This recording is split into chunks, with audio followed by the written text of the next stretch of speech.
నిజామాబాద్ జిల్లా ఆర్మూరులో బీజేపీ యువ మోర్చా ఆధ్వర్యంలో హర్ ఘర్ తిరంగా యాత్ర నిర్వహించారు. ఆర్మూర్లోని అంబేద్కర్ చౌరస్తా నుంచి 1000 మీటర్ల త్రివర్ణ పతాకాన్ని 1000 మంది విద్యార్థులు ప్రదర్శించారు. ప్రతి ఇంటికి జాతీయ జెండాను ఆవిష్కరించాలని బీజేపీ రాష్ట్ర కార్యదర్శి గంగారెడ్డి కోరారు.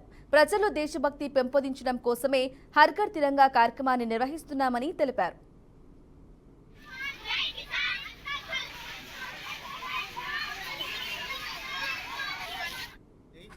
ఎడపల్లి మండలంలో హర్ ఘర్ తిరంగాలో భాగంగా వీధుల గుండా జెడ్పీహెచ్ఎస్ స్కూల్ పిల్లలతోటి అదేవిధంగా గ్రామస్తులతోటి సహకారంతో ప్రతి ఒక్కరు కూడా గ్రామంలో ఉన్నటువంటి వీధుల గుండా భారీ ఎత్తున జెండా కార్యక్రమాన్ని నిర్వహించడం జరిగింది.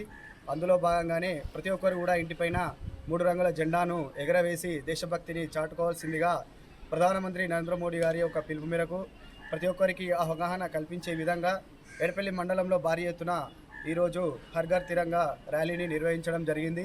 ఈ యొక్క కార్యక్రమానికి సహకరించినటువంటి ప్రధానోపాధ్యాయులు, స్కూల్ పిల్లలకును, గ్రామంలో ఉన్నటువంటి పెద్దలకు, అదేవిధంగా భారత యువ మోర్చా అయినటువంటి మండల ప్రెసిడెంట్ తోట వెంకటేష్ వారి ఆధ్వర్యంలో కార్యక్రమం నిర్వహించడం జరిగింది.